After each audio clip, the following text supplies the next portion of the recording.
So as we said, we want to make sure that we get your setup correct, okay? I think your alignment initially with your feet was a little bit too far right, and again your shoulders. Oh, that's what I just did, was that it? Was, no, that was your first one. Okay. This was your 2 shots ago, okay? So that was your sort of before, shall we say? Yeah. Aiming a bit right with the feet, which is going to encourage your path to come a bit on the inside, but it will restrict your lower half movement coming down. So when you get to the top of the backswing, when you come to the top of the backswing, we want the lower half to work first. And if that right foot is back a bit too far, it just stuck. Your lower half can't get out your own way. You can often flip it with the hands, which could cause the ball to go a little bit left, or you sort of just hang back on it and don't want to go left, and you get that sort of weak, pushy one out to the right, okay?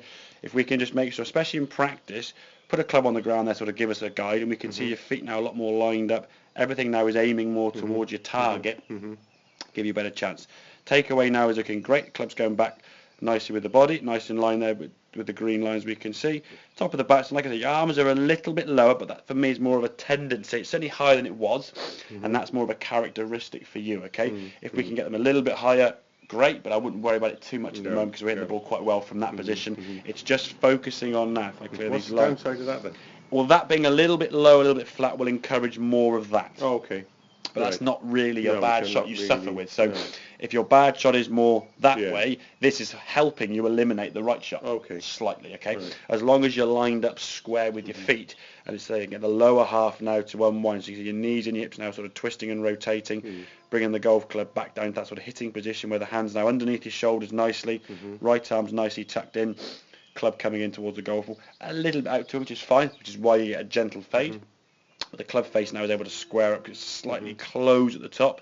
We can get the golf ball now starting down the range. If we sort of just zoom in there, we can sort of see where that golf ball is going, just over that yellow flag there. Starting down your target line, and then again a nice full release of the body. And that right foot now is starting to come up a little bit more up on its toe. If the foot was dragged back as it was before, it makes it a bit difficult to actually get yourself round to that position. So it's syncing up your swing a little bit more, rather than having it being sort of feet aiming one way, shoulders going another way, and then you having to adjust. And after 6 shots on the range, you say, I adjusted that one, hit a lovely shot, didn't you? But you can't rely on that on the golf course. It's got to be, right, I'm aiming square, here's my target, here's my aim point, I'm aiming there now, let's hit the ball there. Not let's aim there, shoulders there, target here, and then try and adjust it. Exactly, you're playing too much complimentary golf, okay? Does that make sense then, Yeah, no, that makes sense. Okay, mate. So when it happens on the golf course then, don't revert back to that. Don't revert back. Don't try and cure the fault with a fault, especially if the first couple. Exactly. I think a lot of times if a ball's going left, it's common to sort of bring your feet back and aim for the right. Or if someone says, "Oh, you're slicing the ball," close your stance, then Lawrence, that'll create a draw. It won't, unfortunately. You might change it down the golf course for the wind as well. So you can do. I think certain holes that more have a tendency to go. I would say if the wind is there, okay. People say, "Oh yeah, you struck that so well, the wind didn't affect it." That's not the case. If the wind is going in this direction, okay, and a golf ball flies dead straight, it has been hit with right to left spin, keeping it on line. Okay, it can't be struck so well. Wind affects bullets. Going to affect your golf ball, isn't it? So if a ball is flying straight into a left to right wind, you've hit right to left spin on it. Conversely, if the golf ball, if there's a right to left wind this way and the ball flies dead straight, you've hit it with left to right spin, should I say. And you've sort of held it up against the wind. Okay? So if a ball's flying straight, it's purely the wind. But I would always allow for the wind.